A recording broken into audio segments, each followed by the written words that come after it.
Welcome to the last installment of a four-part series on the little problems we find in classical architecture that have been overcome through the ages.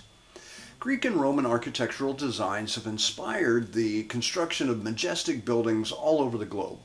And one of the most iconic features of these designs is the use of columns, which can be either round or square. However, when building structures with bookend columns, architects face a challenge of aligning them with the entablature. Now that's the horizontal band that runs above them, maybe called a beam.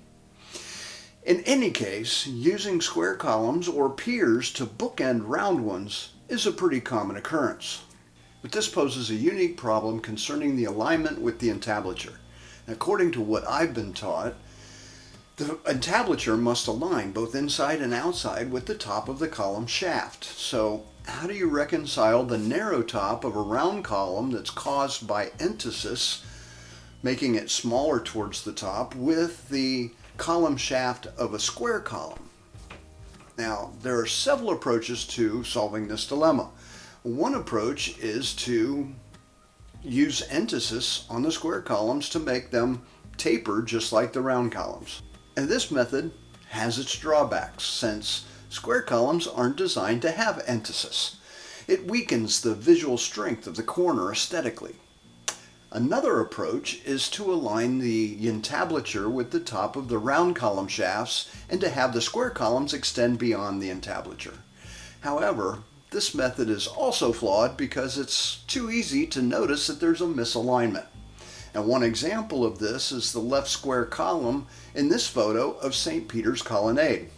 And my favorite approach is to align the entablature with the square columns, allowing the top of the shaft of the round columns to be slightly inset.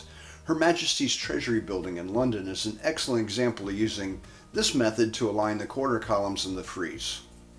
In some situations, though, embracing the unaligned columns can also be a good design choice. In this example, using a stepped entablature to create a beautiful and elegant pediment with a receding base is a great opportunity. I also like that approach, mainly when it's used in a more modern interpretation of the technique. Well, that's the end of my series on the four classical dilemmas. You can use various creative solutions to resolve these issues with columns in all these classical situations. Now, each of these approaches create a unique structural design that celebrates individuality while adhering to the basic architectural principles. The first was the Doric corner column dilemma. The second is the Ionic corner column dilemma, and the third was the dilemma caused by the interior corner columns in arcaded loggias. I hope you have turned a corner regarding your knowledge of using columns in design. I want to thank the Institute of Traditional Architecture for the inspiration and a few photos.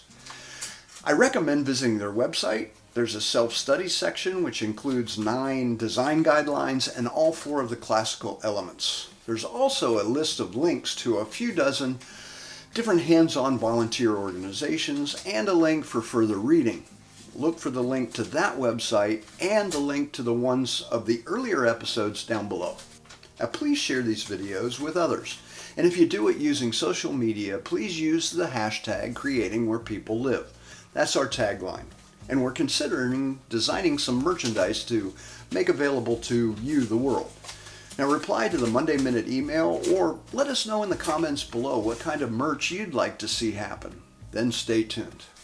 Thanks for watching this entire video and have a triumphant week.